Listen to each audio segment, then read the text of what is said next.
వాక్యము ఎవరైతే గ్రహించరో అలాంటి వారు వాక్యాన్ని వినగానే విత్తనం అయితే పడింది, కానీ దాన్ని గ్రహించడం, తీసుకోవడం, లోపలికి జీర్ణించుకోవడం జరగకపోతే ఆ వాక్యముని ఇమ్మీడియట్లీ దుష్టుడు వచ్చి ఎత్తుకొని, అది సంగతి. నువ్వు వింటున్నావు, బాగుంది, ఏం చేయట్లేదు, గ్రహించట్లేదు. గ్రహించడం అంటే ఏంటి? లోపలికి తీసుకోవడం వాక్యాన్ని. ఎప్పుడు కూడా క్రైస్తవ సమాజం, ప్రభువా నీ దాసుడు మానవ మాత్రుడే, నీ దాసుడు నీ సిలువ చాటును మరుగు చేయండి. శరీరం అయితే మాకు కనబడేదే, కానీ నీ ఆత్మ జ్వాలతో, నీ అగ్నితో నీ దాసుని రగిలించండి, నీ దాసుని ముట్టండి, అభిషేకం కిందకి నడిపించండి. ప్రతి మాట నీ యొక్క సేవకుడు నీ మాటగా పలకాలి. ప్రార్థన చేసుకొని రావాలి. చాలా మంది ఎలా తీసుకుంటారో తెలుసు వాక్యాల్ని. మేము దేవుని సేవకులం, ప్రతి దాన్ని ఖండించడానికి, గద్దించడానికి, బుద్ధి చెప్పడానికి God has given us authority. మనం చాలాసార్లు ఏమనుకుంటాం, మనకు అనుకూలంగా బాగా ఉంటే సూపరో సూపర్, మనకేమైనా చిన్న ఆపరేషన్ జరిగితే అమ్మో. అర్థమైంది కదా? సేవకుడు అప్పుడు వెంటనే ఒక రకం కనబడతాడు, వ్యతిరేక అయిపోతాడు, వ్యతిరేకలా కనబడతాడు, మనకు ఒక శత్రువులా కనబడతాడు. అంటే నీ బ్రతుకును మార్చుకో, నీ జీవితాన్ని మార్చుకో, నీ పద్ధతి మార్చుకో, నువ్వు ఇలా ఉండకూడదు, నువ్వు అలా ఉండకూడదు అని వాక్యం ద్వారా ఏమైనా వస్తే దొంగవాడి కోపమే, వ్యభిచారి కోపమే, మోసగాడి కోపమే, అన్యాయస్తుడి కోపమే, అక్రమాలు చేసే వాళ్ళ కోపమే, అసూయపరుల కోపమే, అహంభావంతో ఉన్న వాళ్ళకి రగిలిపోయే వారి కోపమే, ప్రతి వారి కోపమే. సేవకుడు ఏమైనా మాట్లాడితే ఇది సేవకుడు శరీరంలో నుండి వచ్చిన మాట. దేవుడు నిన్ను ఫలింపజేయబోతున్నాడు, ఆశీర్వదించబోతున్నాడు, నిన్ను రాబోయే రోజుల్లో ఇలా దేవుడు చేయబోతున్నాడు అంటే ఇది దేవుడు పంపిన మాట. కారణం ఏంటి? నువ్వు గ్రహించి నీ లోపలికి తీసుకునే తత్వం నీలో లేదు. ఎంత పోరాటాన్ని ఎదుర్కోవాలి. సంఘం అంతా ప్లెయిన్గా, చక్కగా, భక్తిగా, భయభక్తులతో వెళ్ళిపోతే ఏ సమస్య ఉండదు.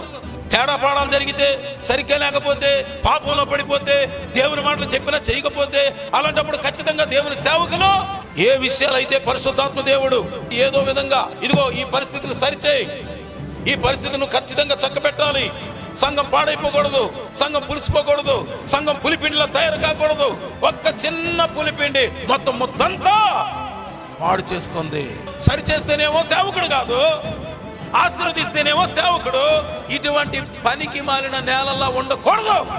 నిన్ను గద్దిస్తే, నిన్ను గట్టిగా ఖండిస్తే, నీ లోపల ఉన్న లోపాలు ఎత్తి చూపిస్తే, నువ్వు నిజంగా గ్రహించగలిగితే, నువ్వు రిసీవ్ చేసుకోగలిగితే, నువ్వు కన్నీరు కచ్చగలిగితే, నువ్వు పశ్చాత్తాప పడగలిగితే, నువ్వు దేవుని పాదాల చెంత మోకలోనగలిగితే అదే నీ నిజమైన జీవితం. ఒక దైవజనుడు గట్టిగా మాట్లాడితే, ఒక దైవజనుడు ఇలా జరగకూడదని చెబితే దాన్ని తిరిగి మరలా దైవజనుడి మీద వ్యతిరేకంగా మాట్లాడడం నువ్వు మొదలు పెట్టావంటే నువ్వు గ్రహించే మనసు నీకు లేదు. రిస్క్ వ్యవహారం అండి. సేవ అంటే అంత తేలిక కాదండి. డ్యూటీకి పోయేవాడు ఏం చేస్తాడు? ఉదయాన్నే క్యారేజ్ కట్టమని శుభ్రంగా క్యారేజ్ పట్టుకొని బస్సు ఎక్కడమో, బండి ఎక్కడమో, ట్రైన్ ఎక్కడమో చేసి తిన్నంగా వెళ్ళిపోయి తన బతికేదో తాను చూసుకొని వస్తాడు. మా పరిస్థితి అది కాదు కదా. వందలాది దేవుని వాక్యాలు చెబుతుంటే ఇంకా ప్రజలు సరిగ్గా లేకపోతే, ఇంకా సరి చేయబడకపోతే, ఇంకా పాపంలో మగ్గిపోతూ ఉంటే, ఒకవేళ చెడిపోతూ ఉంటే, ఒకవేళ పడిపోతూ ఉంటే, ఒకవేళ దేవునికి దూరం అయిపోతూ ఉంటే, ఇంకా దేవుని వాక్యాన్ని ఏమాత్రం పాటించకపోతే, ఒకవేళ ఎవరైనా అవిధేయులుగా జీవిస్తే వాటి గురించి ఖచ్చితంగా దేవుడు మాట్లాడిస్తాడు. లేకపోతే అన్నిసార్లు ఎందుకు ప్రవక్తలు హెచ్చరిస్తారు? ఎందుకు సేవకులు అన్నిసార్లు హెచ్చరిస్తారు? ఎందుకు 40 సంవత్సరాలు దేవుడు కోపగించుకున్నాడు? దేవుడు ఎందుకు 40 సంవత్సరాలు కోపగించుకున్నాడు? 40 సంవత్సరాలు అంటే వారిని నడిపించిన దేవుడు వారిని ప్రేమతో నడిపించాలి కదా, వారిని సంతోషింపజేసి నడిపించాలి కదా. ఆ బాధల నుండి విడిపించింది దేవుడే కదా. ఆ బాధలను విడిపించింది దేవుడే కనుక వారిని నడిపించేటప్పుడు కూడా చక్కగా ఆడిస్తూ, పాడిస్తూ, జోలలు ఆడిస్తూ, లడ్డూలు తినిపిస్తూ తీసుకెళ్తే వాళ్ళందరూ హ్యాపీ అవుతారు కదా. దేవుడు వారికి ఎన్ని చేయాలో అన్ని చేశాడు. దేవుని మనసును బాధ పెట్టడానికి వారు ఎన్ని చేయాలో వారు కూడా అన్ని చేశారు. ఐగుప్తులో భయంకరమైన ఫరో యొక్క రథ చక్రాల కింద నలిగిపోతుంటే, ఆ ఫరో యొక్క బానిసత్వంలో నలిగిపోతుంటే, దేవునికి మొర పెడుతుంటే, ఆ మొర విన్న దేవుడే ఆ పరిస్థితి నుండి వారిని విడిపించి, విమోచించి, పగలేమో మేఘస్తంభముగా, రాత్రేమో అగ్నిస్తంభముగా వారికి తోడుగా ఉండి, ఆకాశం నుండి మన్నాను కురిపించి, ఆ సముద్రాన్ని 2 పాయలుగా చేసి, ఏ సముద్రంలోనైతే ప్రజలను విమోచించి బయటికి నడిపించాడో, ఏ సముద్రంలోనైతే దాటించాడో, అదే సముద్రంతో ఆ ఫరో సైన్యాన్ని ముంచివేసి శత్రువుల యొక్క భయం నుండి దేవుడు కాపాడితే 40 సంవత్సరాలు వీరు దేవునికి ఆయాసం కలిగిస్తేనే ఉన్నారు.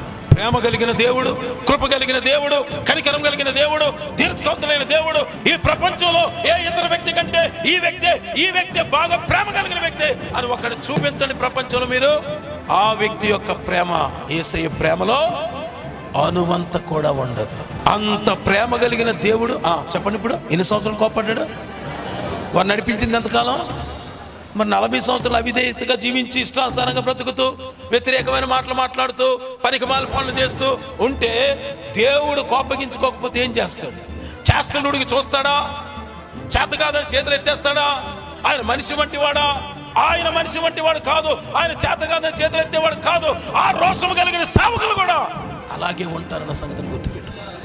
ఎప్పుడైనా నువ్వు దేవుని మందిరానికి వస్తే ప్రార్థనాపూర్వకంగా, దేవా నీ సేవకుని ద్వారా నాతో మాట్లాడు, నువ్వు నన్ను ఏది సరిచేయాలనుకుంటున్నావు?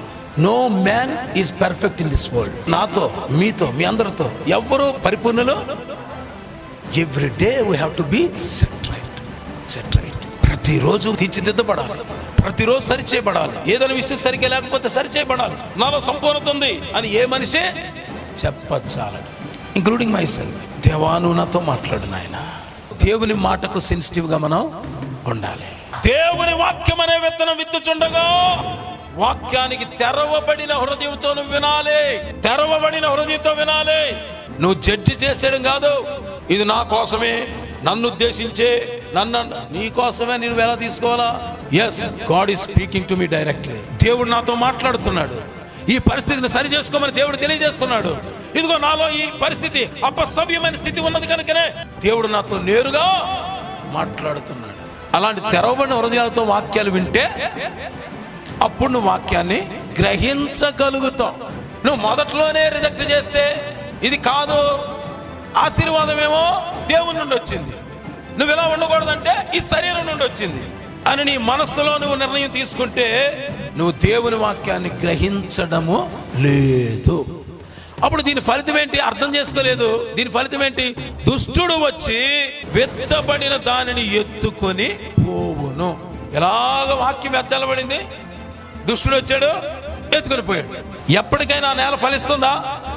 ఎందుకు ఫలించదు చెప్పాలి. ఇప్పుడు అక్కడ వాక్యము లేదు. విత్తిన వెంటనే, చెప్పాలి గట్టిగా, విత్తిన వెంటనే దుష్టుడు ఎత్తుకొని పోయాడు. వాక్యం విత్తిన వెంటనే దుష్టుడు ఎత్తుకొని పోయాడు. అందువలన ఆ మనిషి జీవిత కాలం మట్టుకు వాక్యం విని అర్థం చేసుకోకపోతే ఎన్నడూ ఆ మనిషిలో వాక్యము ఉండదు. ఆ మనిషి నిష్ఫలుడే, అంటే ఫలితము లేనివాడు. త్రోవ ప్రక్కన ఉన్నటువంటి నేల యొక్క స్థితి ఏమిటి? వాక్యమును వింటారు, గ్రహింపరు, దుష్టుడు వచ్చి ఎత్తుకొని పోవును. దీని యొక్క ఫలితం ఏమిటంటే ఆత్మీయ గుడ్డితనము. అంటే ఆత్మీయంగా బ్లైండ్ గా ఉంటారంతే. ఆత్మీయ గుడ్డితనం. నెంబర్ 2, నిర్లక్ష్యం వచ్చేస్తుంది. వాక్యం అంటే నిర్లక్ష్యం, మందిరం అంటే నిర్లక్ష్యం, ఆరాధన అంటే నిర్లక్ష్యం, ప్రార్థన అంటే నిర్లక్ష్యం, దేవుని సేవకుని మాట అంటే నిర్లక్ష్యం, దేవుని పరిచర్య అంటే నిర్లక్ష్యం. ఏదైనా నిర్లక్ష్యం వచ్చేస్తుంది. దేనివల్ల? వీళ్ళ లోపల వాక్యం పనిచేస్తే కదా, దేవుని మాటలు పనిచేస్తే కదా. దేవుని మాటలు పనిచేయకపోయిన కారణాన్ని బట్టి సేవకులు ఎంత చెప్పినా నిర్లక్ష్యం వచ్చిందంటే నువ్వు ఏ నేల? త్రోవ ప్రక్కన. దుష్టుడు ఆల్రెడీ ఎప్పుడో వాక్యాన్ని ఎత్తుకొని పోయాడు. రేనవే వాడు పట్టుకొని ఎప్పుడో పారిపోయాడు. నీలో వాక్యం ఉంటే కదా శ్రద్ధ కలగడానికి, వాక్యం ఉంటే కదా చురుగ్గా ఉండడానికి, వాక్యం ఉంటే కదా దేవుని కొరకు పరిగెత్తడానికి, వాక్యం ఉంటే కదా దేవుని కొరకు రోషం కలిగి జీవించడానికి, వాక్యం ఉంటే కదా ఆత్మలు రక్షించడానికి, వాక్యం ఉంటే కదా సువార్త ప్రకటించడానికి, వాక్యం ఉంటే కదా ఇతరులను ప్రోత్సాహపరచడానికి. వాక్యం లేదు కాబట్టి నీ జీవితంలో ఆత్మీయ గుడ్డితనము, నిర్లక్ష్యం. ఆత్మీయ గుడ్డితనము కలిగి, నిర్లక్ష్యము కలిగి ఎవరెవరైతే ఉన్నారో త్రోవ ప్రక్కన ఉన్నటువంటి స్థితి కలిగిన నేల అనే విషయాన్ని మీరు గమనించండి.